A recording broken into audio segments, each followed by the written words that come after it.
pedir aos irmãos que abram suas Bíblias no primeiro livro de Reis, primeiro livro dos Reis, capítulo 5, capítulo 6.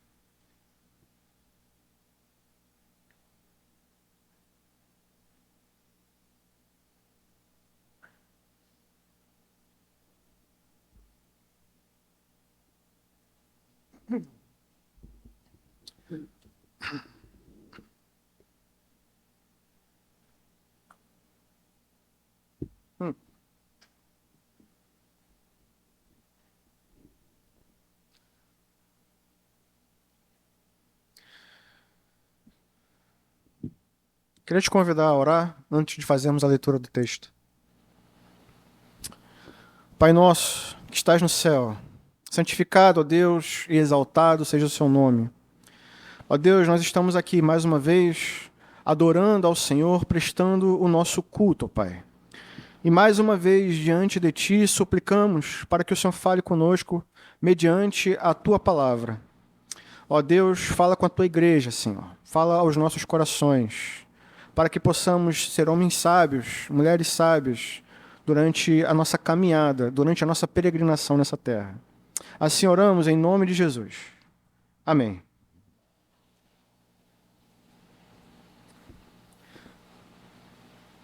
Primeiro livro de Reis, capítulo 6, a partir do versículo 1, diz assim: 480 anos depois que os israelitas saíram do Egito, no quarto ano do reinado de Salomão em Israel, no mês de Ziv, o segundo mês, ele começou a construir o templo do Senhor.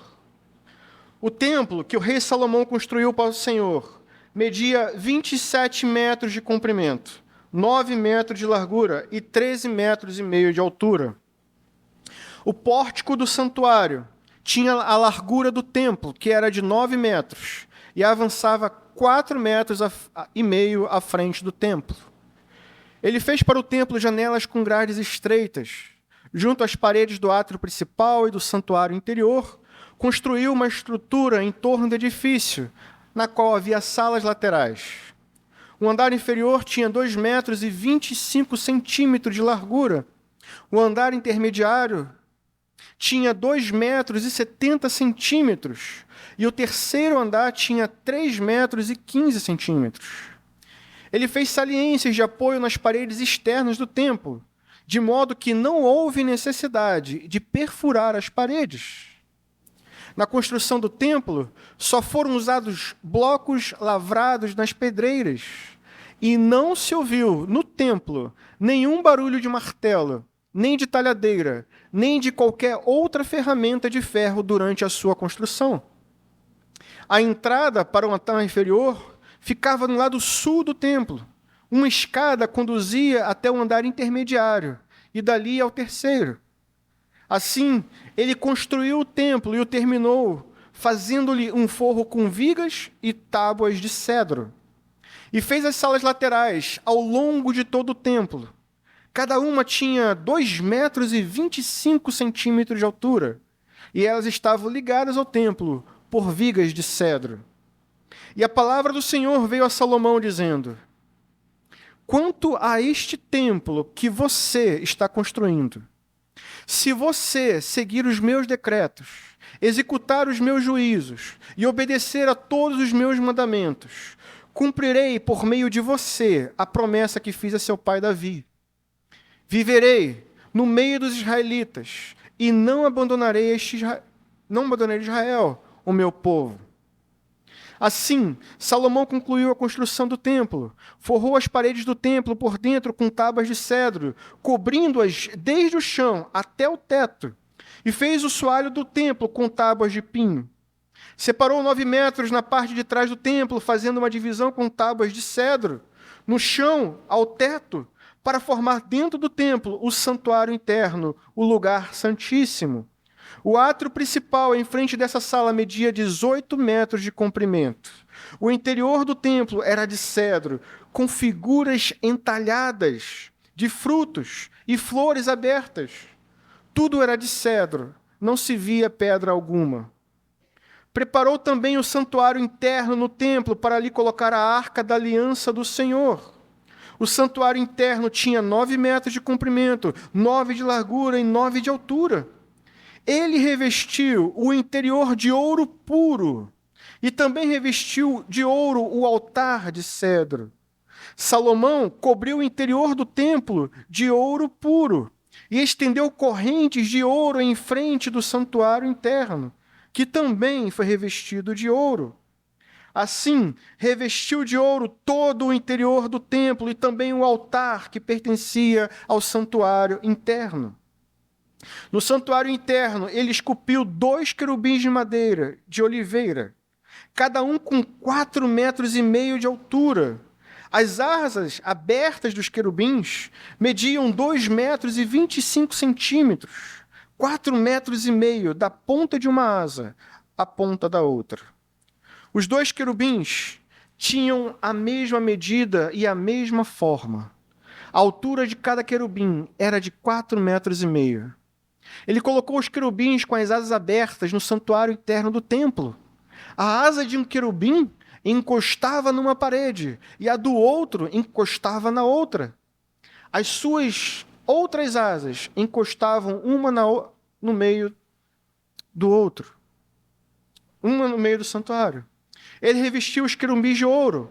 Nas paredes ao redor do templo, tanto na parte interna como na externa, ele esculpiu querubins, tamareiras e flores abertas. Também revestiu de ouro os pisos, tanto na parte interna como na parte externa do templo.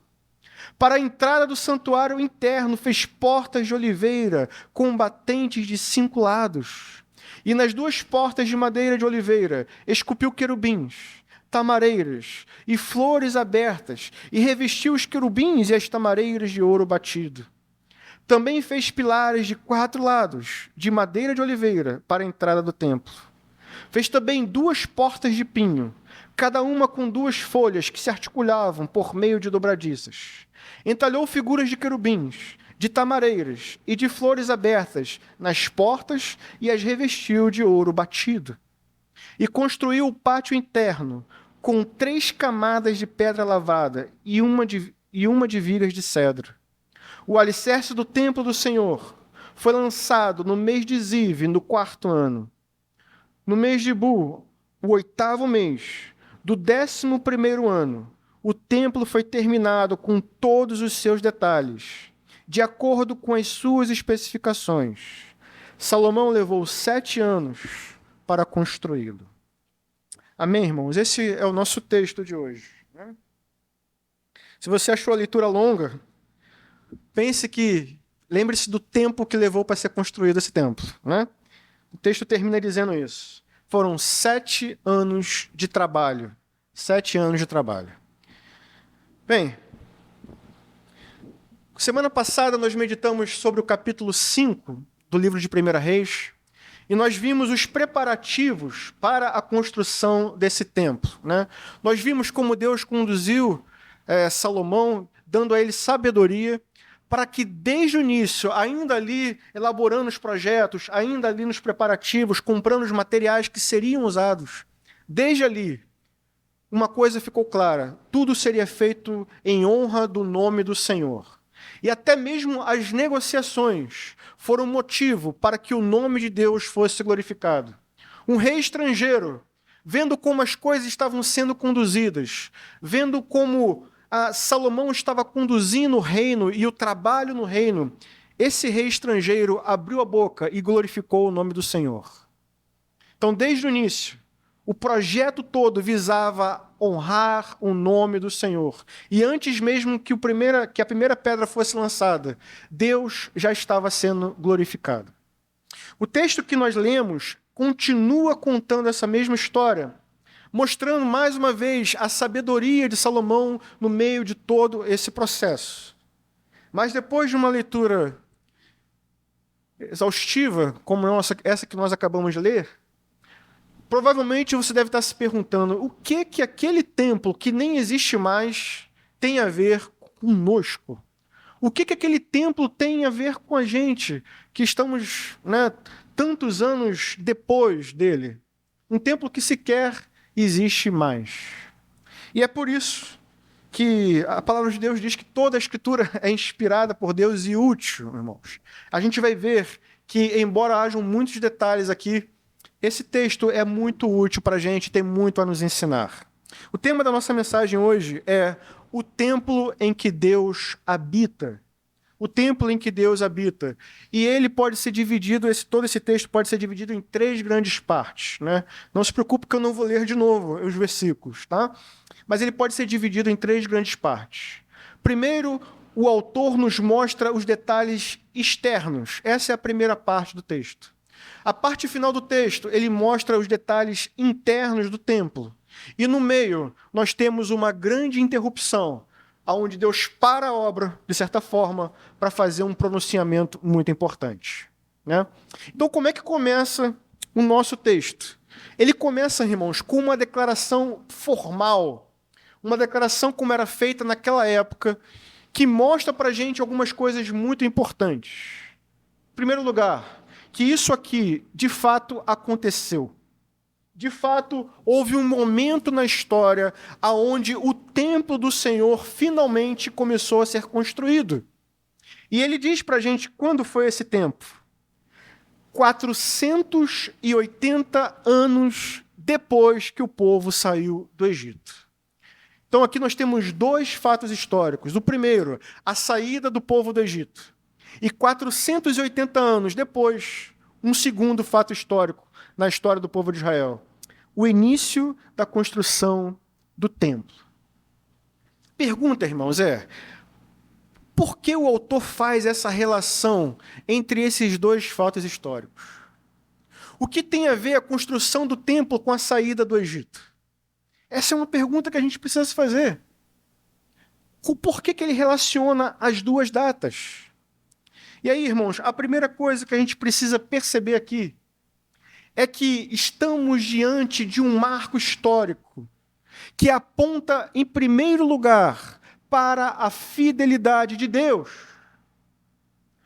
O que o autor está nos dizendo houve um tempo em que o povo de Deus era escravo no Egito. E durante esse tempo que o povo era escravo no Egito, uma coisa alimentava a sua esperança. A promessa de Deus, feita lá atrás a Abraão, repetida muitas vezes por Moisés, de que um dia Deus daria uma terra para o povo, de que um dia eles seriam libertos. E o ponto irmãos, que Deus fez isso. Deus não apenas prometeu, mas cumpriu a promessa, libertou o povo, guiou o povo no deserto até a terra que nós chamamos de terra prometida. E não é prometida por acaso, Deus um dia prometeu. E o ponto Deus cumpriu essa promessa, libertou o povo, guiou o povo, eles entraram na terra prometida. E aí, irmãos, o que o texto está mostrando para a gente é que depois de todo aquele período conturbado dos juízes, depois do desgoverno do rei Salomão, depois de todas as lutas travadas por Davi para consolidar o reino, finalmente o reino estava em paz. Finalmente havia paz interna e externa. Salomão diz isso no capítulo 5. E é por isso que ele pode construir o templo. Existe paz. O reino está consolidado. A terra é nossa. A terra é nossa. A construção do templo aponta para esse fato. Durante a caminhada, Deus habitava em tendas, Deus habitava em tabernáculos. Um tabernáculo móvel, irmãos. Montava-se e desmontava. Mas agora uma casa estava sendo construída para Deus. Porque aquela terra estava consolidada. Era, de fato, a terra do povo de Deus. E se era a terra de Deus, dada ao povo de Deus, por que não construir uma casa para Deus ali? Aliás, irmãos, isso foi promessa de Deus. Várias vezes, Moisés repete isso. Logo que ele atravessa o Mar Vermelho, ele canta um hino de louvor a Deus. E ali ele profetiza que um dia Deus habitaria no meio do seu povo. E em Deuteronômio, várias vezes encontramos essas mesmas referências. mostrando que sim, um dia Deus escolheria um lugar, e nesse lugar o povo deveria ir, oferecer os seus sacrifícios e ali adorar, no local escolhido por Deus. E é nesse local, irmãos, que Salomão começa a construir o templo. Aquela era a terra do povo de Deus. E a construção de uma casa permanente para Deus era um sinal de que Deus havia cumprido a sua promessa. A primeira coisa que eu queria chamar a sua atenção na manhã de hoje é para esse fato: a fidelidade de Deus. Deus não apenas promete, mas Ele é zeloso para cumprir cada uma das suas promessas. Ainda que leve 480 anos, Ele cumpre cada uma de suas promessas. E isso, irmãos, é importante para a gente por vários motivos. Nós ainda somos peregrinos. Sabemos que enquanto somos peregrinos passaremos por muitas aflições, muitas dores, muitas lágrimas cairão dos nossos olhos. Ainda caminharemos no deserto, atravessaremos mares. Mas vejam as infinitas promessas que Deus fez para a sua igreja. Certamente o povo que saiu, que um dia foi liberto, entrará na terra prometida. Essa é a nossa esperança. Um dia fomos libertos, mas não ficaremos perdidos no deserto. Não nos afogaremos nos mares dessa vida. Mas guiados por Deus, em seu amor, em sua misericórdia, certamente entraremos na terra que Deus tem guardado para nós. Não aquela Jerusalém, mas a nova Jerusalém, a que está nos céus. Esse é o seu destino. Passe você pelo que você passar nessa vida. Faça como o povo lá na escravidão. Lembre-se das promessas de Deus. Mas olhando para trás, para todas as promessas que Ele fez e cumpriu, descanse, confie. Ele é fiel. Ele cumpre cada uma das suas promessas. Eis aí o seu Deus. Ele é fiel. A fidelidade é um dos atributos do nosso Deus, irmãos. Confiem nele.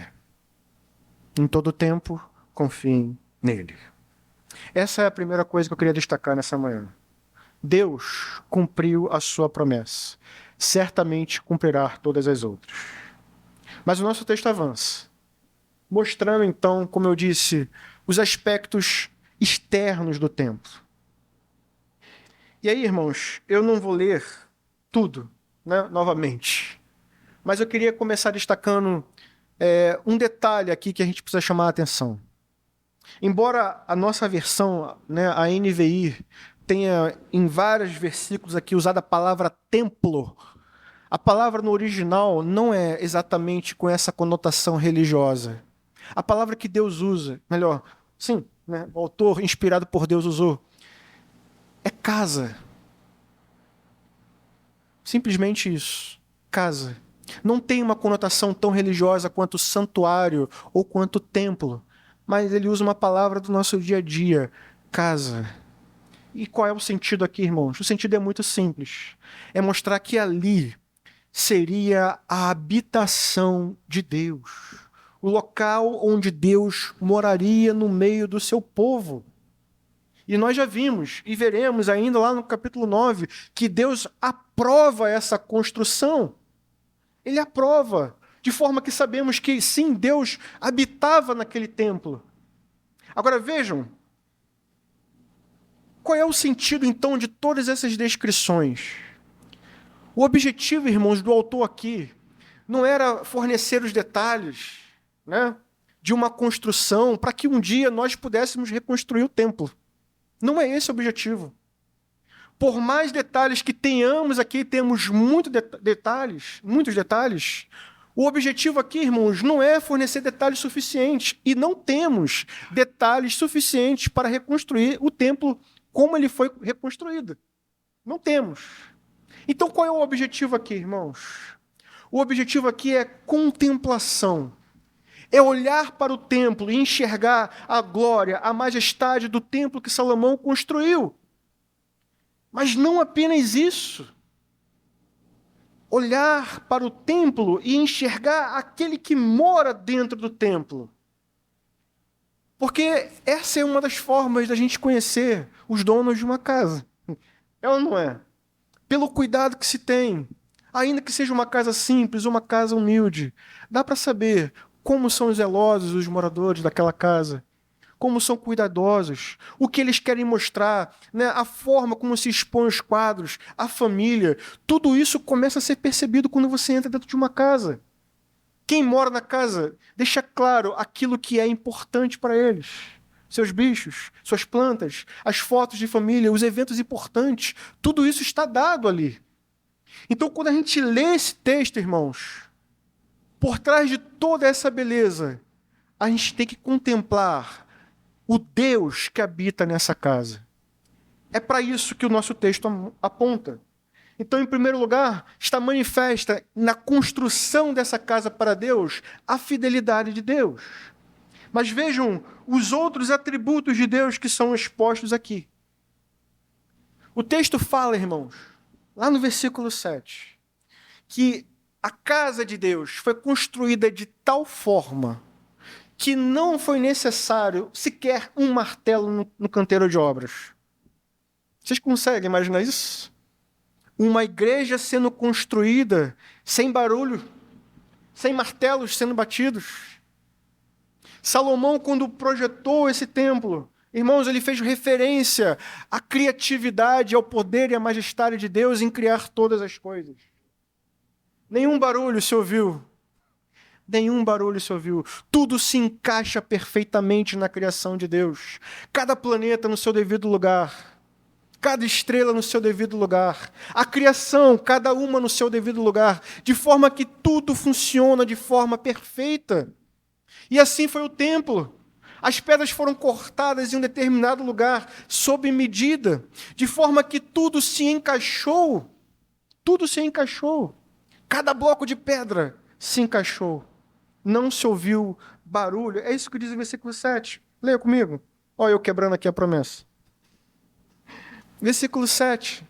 Na construção do templo só foram usados blocos lavrados nas pedreiras. Não se ouviu no templo nenhum barulho de ferro durante a sua construção.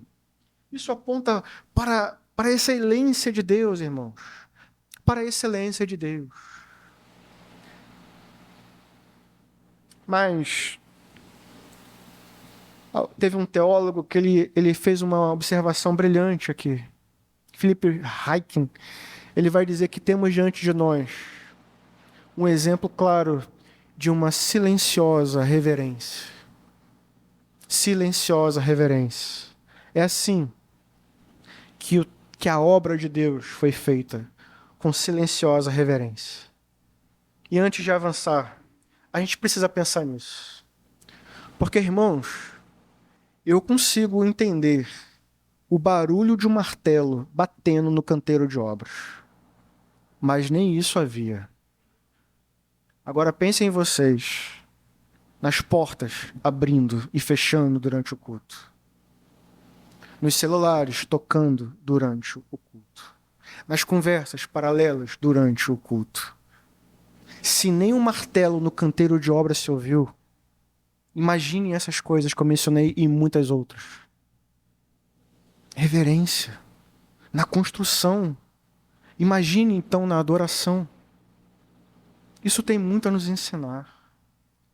A forma como a gente se comporta no culto, a forma como a gente se prepara para o culto, como a gente vem para o culto, como a gente realiza o culto, não muda quem Deus é, apenas manifesta a nossa pobre compreensão de quem Ele é, do quanto Ele é santo, do quanto Ele é digno, de quanto Ele merece mais do que nós somos capazes de oferecer.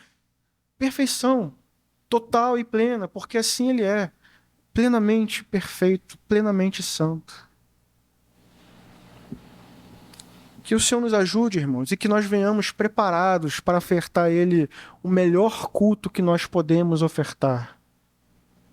dar a melhor aula que nós podemos dar, tocar da melhor forma que nós podemos tocar, estar ali no departamento infantil, dando aula para as crianças da melhor forma, visitando, dando palavras de apoio aos irmãos da melhor forma, porque não é nossa obra, é obra de Deus, para que em cada detalhe Deus seja glorificado. Então esse tem que ser o nosso pensamento, não apenas no ato em si, mas até mesmo na preparação.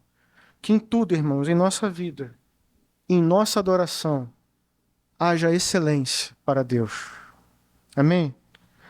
Que o Senhor nos ajude. Não é fácil. Não é fácil. O texto continua. E ele descreve ainda outros detalhes desse templo. O texto fala, irmãos, vou me prender a esse detalhe aqui do texto. A madeira que foi escolhida, cedro. Sabe qual é o simbolismo do cedro? Alguém sabe qual é o simbolismo do cedro? O texto diz que cedro foi a madeira utilizada para revestir as paredes do templo, o teto do templo, o pátio externo. Em todo lugar havia cedro. E sabe qual é o sentido aqui? O simbolismo? Nenhum. Nenhum. Só houve um motivo para que essa madeira fosse escolhida. Era uma madeira bonita. Era uma madeira bonita. A intenção de Salomão é que o templo fosse um templo bonito por dentro e por fora. Por dentro e por fora, irmãos. Toda a madeira utilizada, toda a madeira, em várias vezes nós lemos aqui, era esculpida. Havia esculpida na madeira desenhos de flores, de árvores, de anjos. Tudo apontava para uma beleza que o próprio Deus criou, a beleza do Jardim do Éden. Tudo apontava para isso. Quem entrasse nas portas do templo, quem se deparasse com as portas do templo, veria lá uma representação das portas do paraíso. Anjos protegendo a entrada. Frutos, árvores, tudo ali da criação representada. Sabe o que isso mostra para a gente? Que Deus ama a beleza. E não apenas isso. Ele não apenas ama a beleza, como ele é o próprio autor da beleza. Tem gente, irmãos, especialmente na cultura que nós estamos vivendo, que despreza a estética. Está em desuso. Vamos desconstruir. Mas vejam como o nosso Deus é zeloso. Cada detalhe, tudo esculpido, de forma que quem olhasse se maravilhasse e falasse, caramba, né? Quem já visitou aqui um prédio antigo, irmão, sabe o que eu estou falando? Tudo é detalhe, tudo em detalhe. Agora imagine isso aqui, o templo do Senhor, cada madeira esculpida da mesma forma. Anjos, querubins, árvores e seus frutos. O paraíso estava sendo representado. O versículo final dessa primeira parte, os versículos 9 e 10, mostram isso. Havia cedro em todas as partes. E o único motivo era a beleza. Porque o nosso Deus é belo, irmãos. O nosso Deus é belo. Mas o texto continua. E aí eu passo para a terça parte desse texto. O texto começa a mostrar, então, a partir dos últimos versículos ali, como eram os detalhes internos do templo. E aí, como eu disse, né? Mais uma vez, madeira toda trabalhada, mas não apenas isso. O texto várias vezes mostrou para a gente que ouro foi usado, e não apenas ouro, mas ouro puro, ouro refinado. E isso, irmãos, aponta para uma coisa muito importante a respeito do nosso Deus. A sua majestade, a sua realeza, a sua grandeza, o seu poder. Tudo ali era feito em ouro. O texto fala, irmãos, de ouro no chão, ouro nas paredes, ouro no teto, ouro nos utensílios. E isso não era mera extravagância de Salomão. Ah, não, irmãos. Não era extravagância. O que Salomão estava tentando fazer ali era representar a grandeza, a majestade de Deus. Salomão estava única e exclusivamente tentando oferecer para Deus algo digno de Deus. E tudo que ele podia ofertar era ouro, ouro puro, ouro refinado. De forma que Deus fosse honrado por meio desses materiais. Essa era a estrutura interior do templo, tudo era formado, tudo era revestido de ouro, vários dos seus utensílios, irmãos. Tudo revestido de ouro.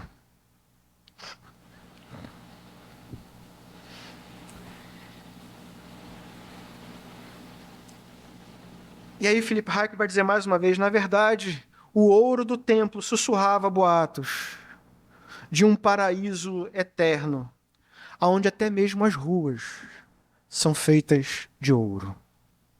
Salomão, irmãos, estava tentando representar uma realidade que é eterna e espiritual. Tudo ali no templo, como diz lá o autor aos Hebreus, representava uma realidade, apontava para uma realidade. A perfeição de todos os blocos de pedra, a beleza da madeira entalhada, o ouro usado, os querubins aqui representados, irmãos, tudo isso apontava para uma realidade.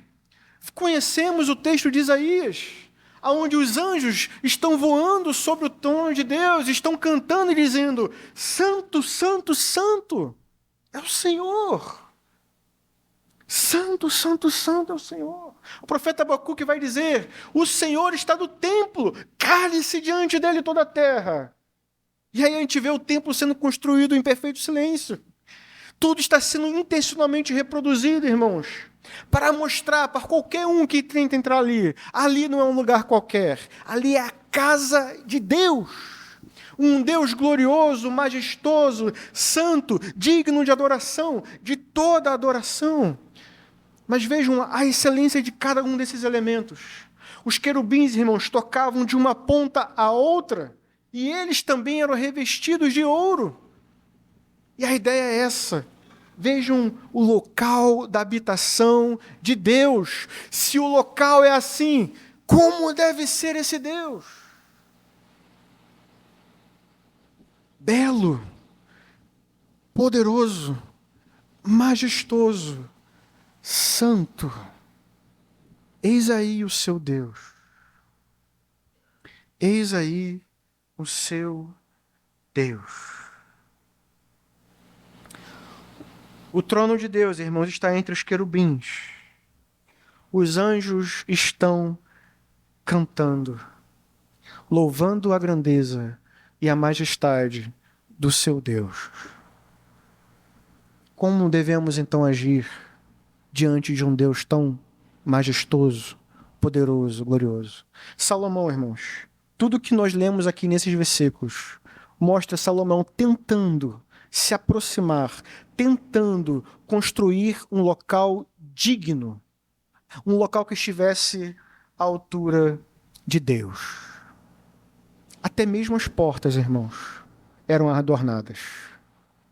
E a porta é especial. A porta, irmãos. A gente pensa no Santo dos Santos. Certamente um local especialíssimo. Mas o fato de que o templo tinha porta, isso é significativo. Por quê, irmãos?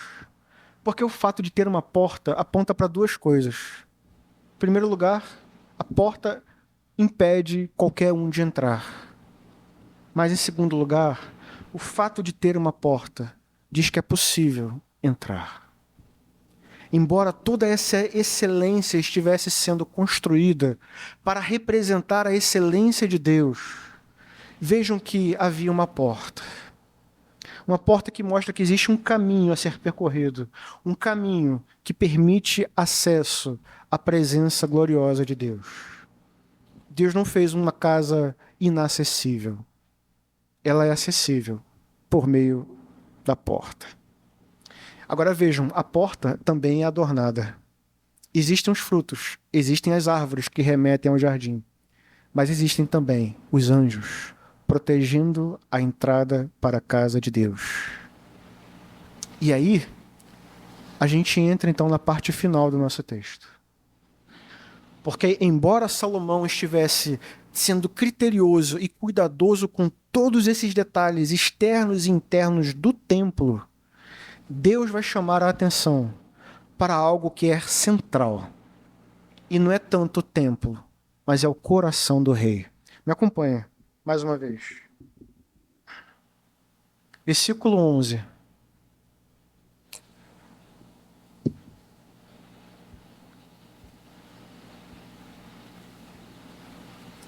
E a palavra do Senhor veio a Salomão dizendo: quanto a este templo que você está construindo, se você seguir os meus decretos, executar os meus juízos e obedecer a todos os meus mandamentos, cumprirei por meio de você a promessa que fiz a seu pai Davi.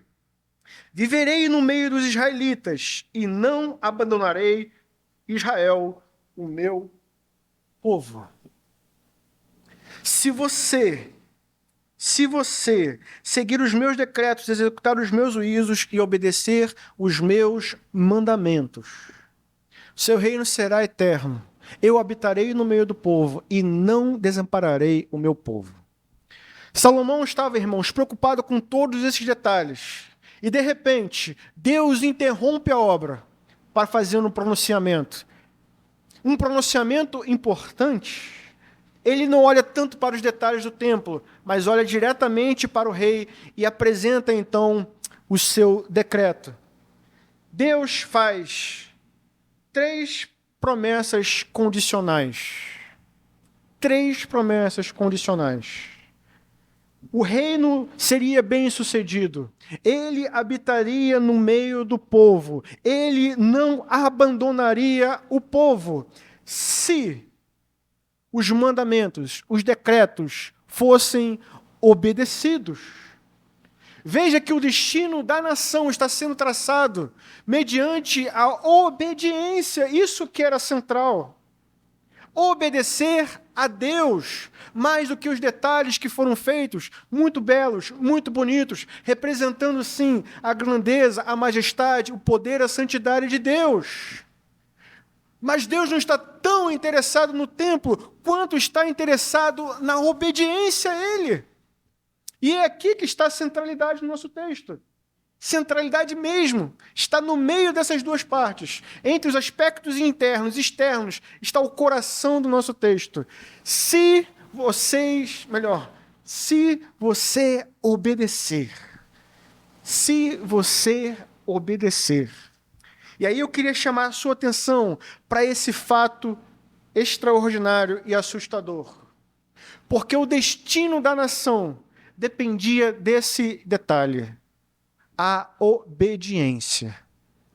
Mas a pergunta é, obediência de quem? Obediência de quem, irmãos?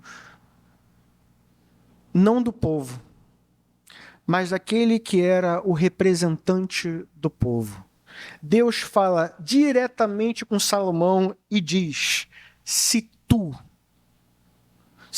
que é o rei, guardar os meus mandamentos, se tu que é o rei, obedecer os mandamentos, se você seguir os meus passos, então o reino será bem-sucedido, o povo usufruirá da minha presença e eu não os abandonarei. Essa era a promessa de Deus. E o assustador é isso. Tudo dependia da obediência de um homem, o rei. E a gente sabe, né, irmãos? A tragédia que aconteceu logo em seguida. Porque Salomão, irmãos, não conseguiu cumprir as exigências. Salomão e nenhum rei que veio depois dele cumpriu as exigências. Nem mesmo Davi. Se a gente começar a ler o Antigo Testamento, procurando um homem que tenha cumprido de forma perfeita, um rei que tenha cumprido de forma perfeita, a nossa busca é frustrada. Nem Davi, o adúltero, nem Davi, o assassino, nem Davi, o omisso, nem Salomão, que se casou com várias mulheres, nem Salomão, que levou o povo para a idolatria, ninguém conseguiu cumprir as exigências de Deus. E a consequência a gente vai ver. Reino dividido e o povo futuramente sendo levado para o cativeiro.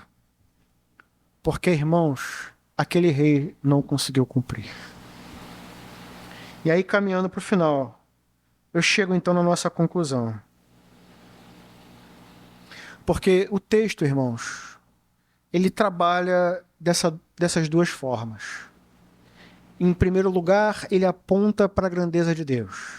Sim, Deus é belo, ama a beleza. Sim, Deus é majestoso, como todo o ouro utilizado no templo. Sim, Deus é santo, santo, santo, como testemunham os anjos que ali foram colocados.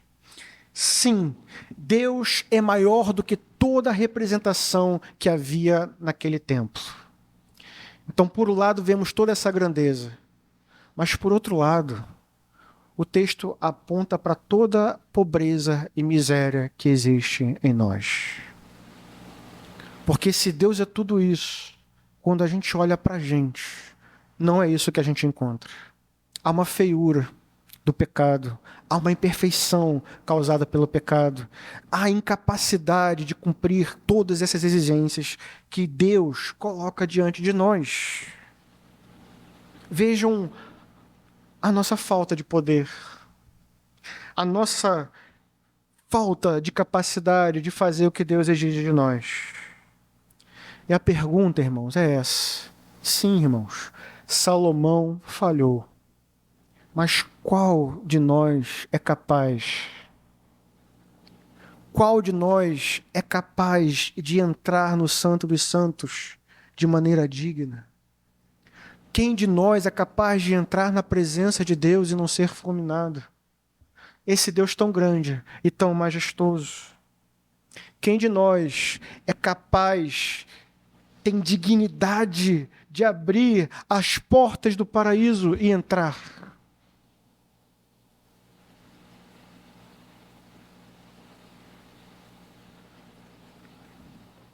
Quem? É por isso que as Escrituras fazem essa pergunta para a gente. Quem é digno? Quem é digno? Quem é digno? E a beleza do Evangelho é que há um que é. É por isso que a gente canta aqui o salmo que diz: levantai, ó portas, levantai, ó portas, as vossas cabeças, para que entre o Rei da Glória. E quem é o Rei da Glória, irmãos? Nós cantamos. O seu nome é Jesus Cristo.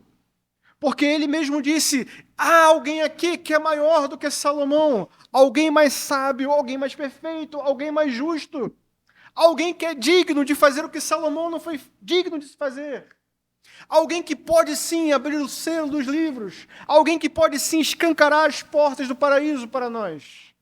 E o seu nome é Jesus Cristo. Então, se as portas estão fechadas, a igreja canta: levantai, ó portas, as vossas cabeças, para que ele entre, Jesus, o Rei da Glória. E é isso que o texto aponta, irmãos. O templo é belo, mas nós não somos. O templo é digno do Senhor, mas nós não somos. Aquele espaço é maravilhoso, é lindo, é belo. Os anjos cantam, mas as portas estão lá. Você não é digno de entrar. Eu não sou digno de entrar, mas ele entrou. Ele entrou e de uma vez por todas fez o que ninguém poderia fazer. De uma vez por todas ofereceu o sacrifício que ninguém poderia oferecer. Ele se entregou por nós, o sacrifício perfeito. E agora as portas estão abertas para que todo aquele que nele crê entre e usufrua da presença de Deus de uma vez por todas. As portas estão abertas, podemos entrar. Podemos usufruir da presença de Deus, porque este rei já venceu a batalha, já cumpriu as exigências, já fez o sacrifício perfeito. Podemos entrar na presença de Deus. Levantai, ó portas, as vossas cabeças, e vejam, eis aí o Rei da Glória, Jesus Cristo, irmãos, nosso Senhor. fez por mim o que eu não era capaz. Fez por você, cada um de vocês, o que nenhum de vocês era capaz. Agora podemos entrar na casa de Deus, louvar e bendizer o seu nome.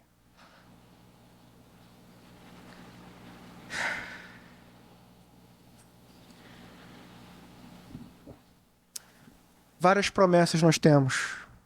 Promessas de que um dia este mesmo rei vai vir buscar a sua igreja. E até lá eu quero te convidar a fazer o exercício que o povo fazia enquanto peregrinava. Alimentar a sua esperança. Olhando para trás e vendo que todas as promessas que ele fez, ele cumpriu. E ele prometeu que iria, mas prepararia um lugar para nós. Ele prometeu que iria, mas voltaria para buscar a sua igreja. Essa é uma esperança viva que você deve nutrir no seu coração. Mas até lá, existe ainda uma outra promessa, irmãos. Jesus disse que iria, mas enviaria o Consolador. E essa promessa, irmãos, ela me assusta. De que Deus habita em nós por meio do seu Espírito. A primeira coisa que eu comecei a pensar quando comecei a ler esse texto é na profundidade disso. Frequentemente a gente faz menção do Espírito Santo habitando em nós. Mas já parou para pensar no que significa isso? Deus, grandioso, majestoso, santo, habitando em você, em mim, do jeito que sou, pecador do jeito que sou.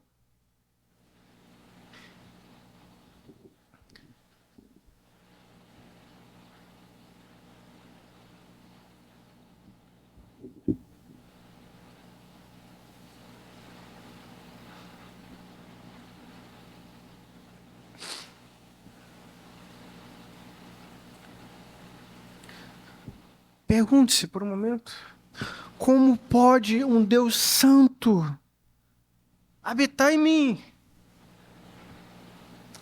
Como pode Deus, sendo santo, habitar em vocês? Não há ouro revestindo vocês. Não há perfeição. Não há perfeição nem mesmo quando vamos adorar ao Senhor. Não há perfeição na nossa busca por santidade. Não há perfeição na nossa devoção a Deus. Não há perfeição na nossa devoção aos nossos irmãos. Nosso amor não é perfeito.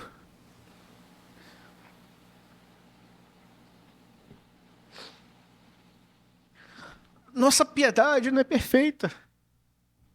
Nossa devoção não é perfeita. Como pode, então, Deus dizer que vai habitar em nós?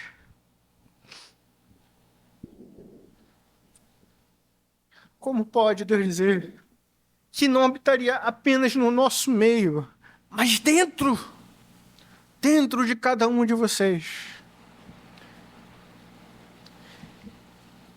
E lendo esse texto, irmãos, só encontro uma resposta. Não é pela minha fidelidade, não é pela minha dedicação, não é pelo meu empenho, também não é pelo seu. Porque o povo não dependia dele, dependia do seu representante, dependia do rei. Salomão não conseguiu, mas Jesus fez. Fez com excelência.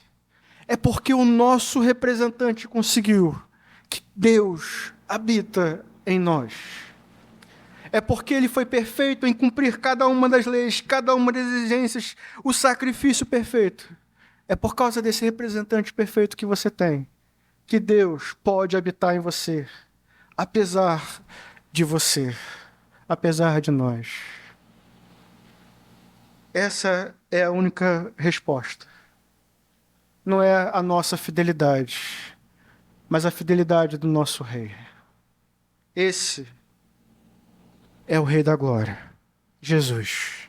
Essa é a glória do templo em que Deus habita. A fidelidade do nosso Rei, Jesus Cristo. Queria te convidar a orar.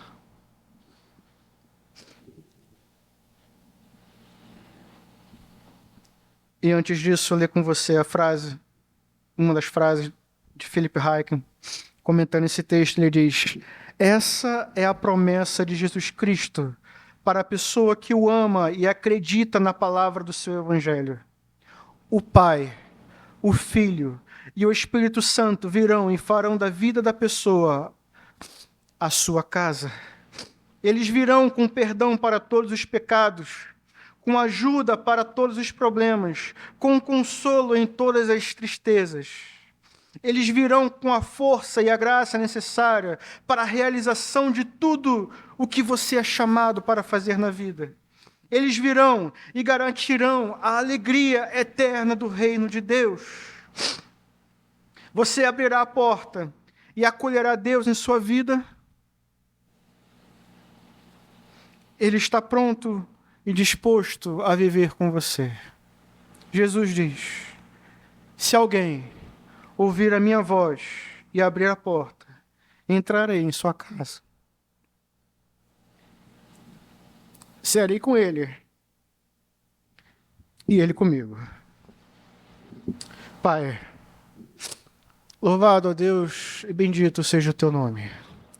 Porque, ó Deus, não há ninguém que seja como tu és. Não há outro Deus além de ti. Cale-se diante do Senhor toda a terra. Tremam os povos, tremam as nações, pois o nosso Deus é grande. Ele criou os céus, criou a terra e tudo que neles há. Tudo criou, Deus, para o louvor da sua glória.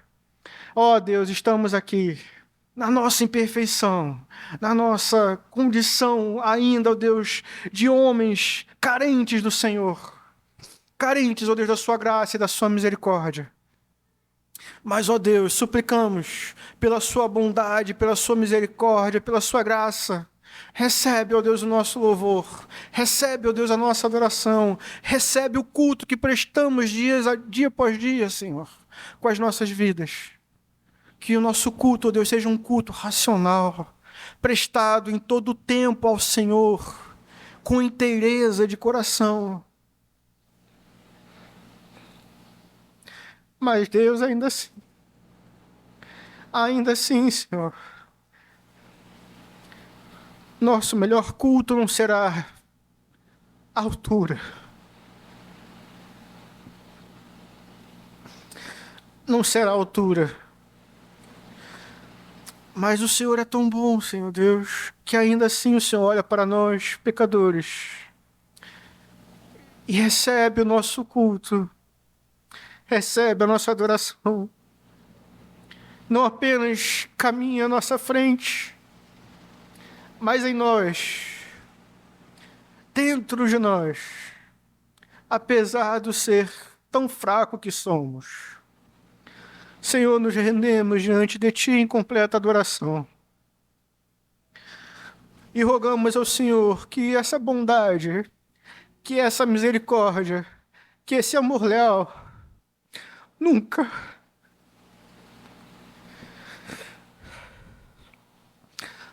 nos abandone.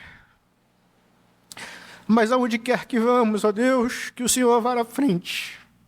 Que o Senhor esteja presente no meio do seu povo, no meio da sua igreja. E que possamos entoar cânticos de adoração, Senhor, em todo o tempo. Porque bondade